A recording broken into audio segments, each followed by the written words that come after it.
For those of us who may remember the glory days of the DUP back in 2016 and their alliance that they did with Theresa May at the elections to essentially secure her her government essentially. Um, you know, they were chomping at the bit, saying how much they were going to celebrate Brexit, that there was going to be wonderful street parties and all these other magnificent things that, of course, never happened because slowly over time, as we always said, the Tories, one thing after another, uh, lied about the impacts of what it would have on the Good Friday Agreement or the Belfast Agreement, depending on what side of the border you are. Um, the impact that it had on trade, the economy that's going to impact the economy that's going to have on Northern Ireland. We're already seeing that there are starting to be slightly rising tensions in Northern Ireland, which is very, very worrying. Um, it's very, very worrying times in Northern Ireland, but the DUP has time and time again tried to position itself as if it was some sort of magnificent ally to the Tories. But if there's one thing history can tell us, the Tories do not treat their allies very well and are very, very willing to, well, throw them under the bus. And that's what we're going to talk about today. So, um, please do remember, before we jump into it, to hit that like and share button. And also down below, there was a link to my Patreon page and a one-off donation link. So thank you very much to the people who do support my channel that way. So, this comes from The Guardian. The title is Duped Again. Irish Unionists and the Long Sorry History of Tory Betrayal. In 1921, Sir Edward Carson, leader of the Irish Unionists, uttered words anyone tempted to fall for the charms of English Tories should learn by heart. What a fool I was! I was only a puppet, and so was Ulster, and so was Ireland in the political game that was to get the Conservative Party into power. The Liberal Democrats have been saying very much the same for the past 5 years. Working class voters in Redwall constituencies will be saying much the same in 5 years' time. Today's puppets, however, are Carson's heirs in the Democratic Unionist Party. Couldn't they see what would happen? Did they not read the polls that had showed English Tories would rather accept a united Ireland and independent Scotland than give up on Brexit? Boris Johnson's wives, mistresses and colleagues all learned that he would rat on them in the end. What made East Belfast Protestants think that they would somehow be different? Johnson duly ratted on them as he dealt the Ulster Unionism a historic and perhaps terminating blow by partitioning the United Kingdom with a border in the Irish Sea. I'm searching my bookshelves to try and find an example to compare their bottomless stupidity. The Trojans and the horse, at least they thought the war was over. Napoleon and Moscow, at least he had grounds for thinking himself invincible. Their motives were comprehensible. The DUP's reasons for first supporting Brexit and then allying with the Tory right in wrecking Theresa May's deal, which aimed to preserve the territorial integrity of the UK, are beyond ordinary comprehension. They lie in the irrational urge to destroy. Johnson's Conservative Party of the early 21st century imitates Andrew Boyne's law and the Conservative Party of the early 20th century before the First World War. The Tories incited the army to mutiny rather than accept Home Rule for Ireland. They wanted to use the fury of Ulster Protestants Carson led as a weapon against the Liberal government. And as George Denfield wrote in his Strange Death of Liberal England, the Tories became sick of caution and respectability. They no longer could bear to hold up to that attitude of critical, grumbling respect for government. They no more cared that rejecting Home Rule would lead to war in Ireland, and today's Tories care that Brexit would lead to dole queues, borders within the UK, and the revival of Scottish nationalism. So, move fast and break things is the authentic slogan of the Conservative Party then, and it is now. Own the libs, don't be a cook. crush the saboteurs, the mutineers, the enemies of the people, to ask what will be left of the UK, wherever then even will, even if it though even will be a UK. And even when everything is broken, to miss the point spectacularly. In the early 21st century, as in the early 20th century, extreme nationalism worked at the ballot box for the Tories, because now, as then, the Nietzscheism mood was the spirit of the age.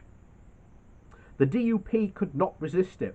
With Donald Trump rising in the US and Nigel Farage and Johnson rising in the UK, could they really be expected to be left behind, muttering timed chides about being careful what you wish for? The voters of Northern Ireland tried to warn the DUP by voting 56 to 44% to stay in the EU. Everyone who understood the international relations said that. If loyalist and Protestant fundamentalists imagined that Brexit would lead to a restoration of the border with the Republic, the United States and the EU would soon put them straight. The only way to avoid a border with the UK was to agree to a soft Brexit. It was their last chance, and the DUP used the power it had in the hung Parliament of 2017 to completely rule it out. How they loved the attention, though. Jacob Rees-Mogg, a proper English toff, or close enough to Belfast eyes, told them, "I won't abandon the DUP because I think they are the guardians of the Union and the United Kingdom." And they believed him.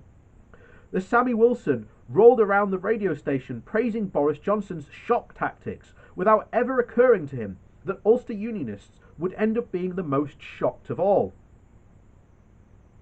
They think themselves as tough political operators. This is a battle of who blinks first, and we've cut off our eyelids, the DUP declared in the Brexit negotiations. In truth, the Good Friday Agreement had made them marks wanting to be conned. By guaranteeing the DUP and Sinn Féin would always be in control, power sharing in Northern Ireland had completely atrophied their political skills, and they didn't see the threat coming. Carson cried out in despair in 1921 because he wanted the whole of Ireland to stay in the British Empire.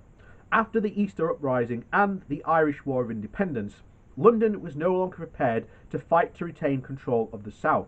The Tories were back in power and would stay in power pretty much continuously until 1945. They could safely dump Carson and his friends. The DUP stupidity is truly bottomless, because no Irish Republican war forced them to embrace Brexit and petition the Union. Democratic Unionists weren't like so many settlers of the British Empire, abandoned by the Tory metropoles when the price of maintaining colonial rule grew too high. Rather, they egged Tory England on as it went berserk. They now hope that the EU's brief threat to impose vaccine border in Ireland will somehow save them. But there is no way out. Now, as always, the choice is a soft Brexit or no Brexit, which they have ruled out. A border on the island of Ireland, which the world would not accept, or a border in the Irish Sea, which cuts Unionists off from the rest of the UK and forces them to integrate with the Republic and the EU. And last month, Ian Paisley Jr. pointed at Conservative MPs in the Commons and said, What did we do to the members on those benches over there to be screwed over by this protocol? Ask your hearts, every single one, what did we do? I'll tell you what you did, Paisley. You betrayed both your best interests of your cause and country by allowing yourself to become a puppet in the political game to keep the Conservative Party in power. Never more were true words said there. Never more were true words said. And I think that comment by Ian Paisley Jr. sums it all up. They had, the opportunity to keep this, but that would mean they had to back a soft Brexit. But they, like many of the Brexiteers, didn't want that because they didn't see it coming. And the only option, like I say, no one and the world itself would not accept a hard border in between Ireland and the Republic. Or sorry, between the North and the Republic. That would not be acceptable. And they knew it. They should have known it.